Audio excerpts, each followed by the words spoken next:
In this lesson, we will be looking at human behaviour, the way that decisions are made, the errors that humans make, and the ways in which those errors can be reduced. It is a very important topic in practice because approximately 70% of aircraft crashes are caused by human error. Human reliability can be defined as an individual functioning in the manner in which he is supposed to function. Studies of human error rates during the performance of a simple and repetitive task show that errors can normally be expected to occur about once in 100 times. This error rate is built into the human system and can increase with stress, fatigue, and other factors. But the error rate can also be reduced with practice, so that a frequency of 1 in 1,000 may be regarded as achievable. Factors which affect reliability are length of time of exposure to risk, degree of risk, mental and physical health, innate psychological characteristics, innate physiological characteristics, personality deficiencies, stress factors, experience, motivation, and skill level.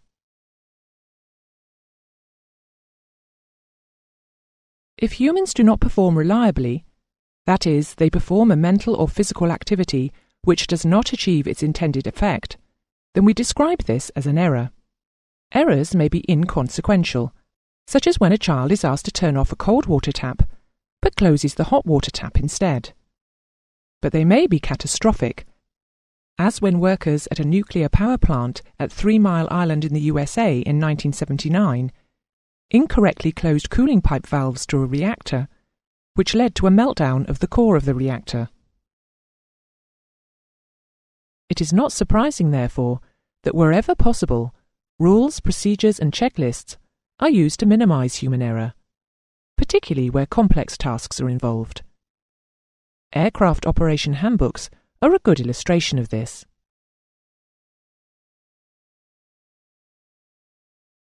Errors tend to be cumulative in nature. That is, the original error will tend to cause other errors to follow. For example, an erroneous maintenance procedure may lead to several accidents. This is known as an error chain. Not following the correct operational procedures led to the worst nuclear accident ever in Chernobyl in 1986, which resulted in thousands of deaths. Isolated errors have no further consequences, such as taking up a flower instead of a weed in a flower bed. Errors can be categorized in many ways, but the JAA refer to the following 4 types: faults, violations, slips, and omissions, and we will look at each in turn. The action taken satisfies the operator's intention, but the intention itself was incorrect. For example, flaps may be extended perfectly, but what was needed was to lower the undercarriage. A common cause of faults is an error of perception, such as misjudging the width of a runway, which results in landing either too short or too long on the runway. The pilot has performed his action as planned, but it was unintentionally the wrong action. Violations are also intention errors, but they are a case of intentionally taking the wrong action. They are a conscious breach of the rules or regulations, such as not following checklists or ignoring air traffic instructions. Slips, also known as lapses or action errors, are actions which are carried out incorrectly, such as instead of selecting 10-degree flaps, 30-degree flaps are selected. The action does not satisfy the intention, although the intention was correct. Finally, omissions, which are self-explanatory. For example, missing out an item on a checklist. Interruptions are frequently a cause of omissions.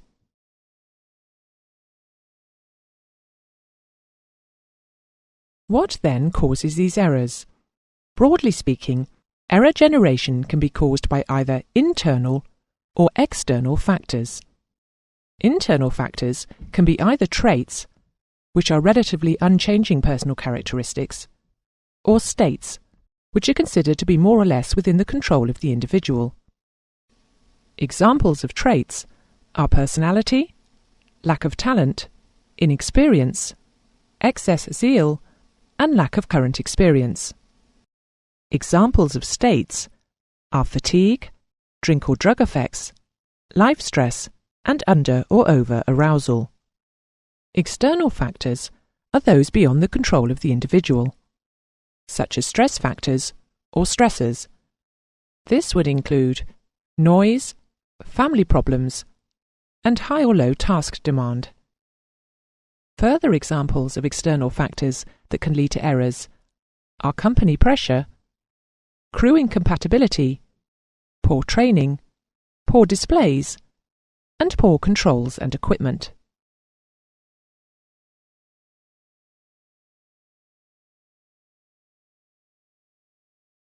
The type of error made by an individual is very closely linked to the type of his behaviour at the time. Jens Rasmussen, a Danish ergonomics author, introduced a three-level activity control model in the 1980s, the SRK model, which is particularly suitable for explaining pilots' learning techniques and their actions. The key distinction for Rasmussen between these three types of behaviour is whether or not the individual is engaged in problem-solving at the time that the error occurred. In brief, skill-based behaviour is automatic. Rule-based behaviour is that for which a routine or procedures have been learned and are being followed, whilst knowledge-based behaviour requires the solving of a problem for which no procedures exist.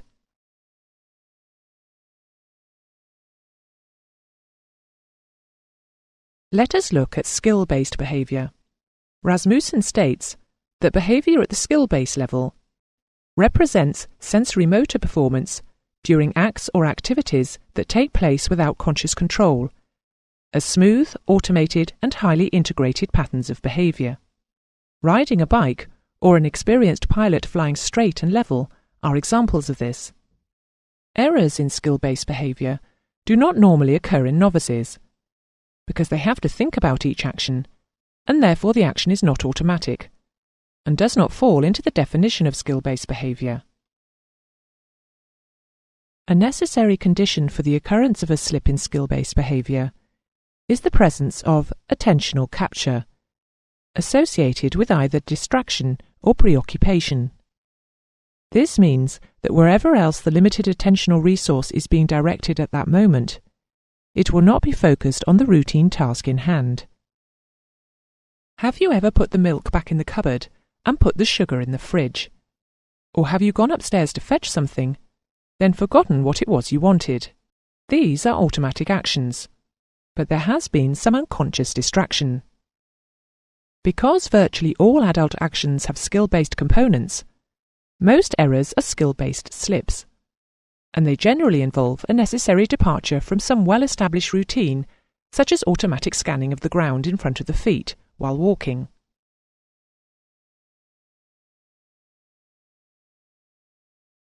Slips may be occasioned either by an intended deviation from normal practice, or by an alteration in the physical circumstances in which a routine is customarily executed. An example of an intended deviation would be agreeing to make a cup of coffee for a colleague whilst you personally drink tea. You return from the kitchen with 2 cups of tea. An example of an alteration in physical circumstances would be a pilot who is used to an aircraft with a 3-position fuel selector, left, right, off, flying an aircraft with only 2 positions, on, off. He is told of the new settings and says he understands, but when it comes to the time he normally changes tanks, he turns the fuel to the off position. The reason for the slips is clear. When making the tea, you fail to make an attentional check on your plan at the point where the initial common pathway, boiling the kettle, branched into making tea or coffee. In the case of the fuel selector, it was a failure to recall the changes in the environment, probably because of all the other things going on. The slips in these 2 examples arose because knowledge related to these changes was not accessed at the appropriate time, due almost invariably to attentional capture or distraction. In order to avoid such slips, checklists are prepared and type rating training is required. Many airlines limit their pilots to 3 types of aircraft at any one time because of the risk of information overload, occasioning slips.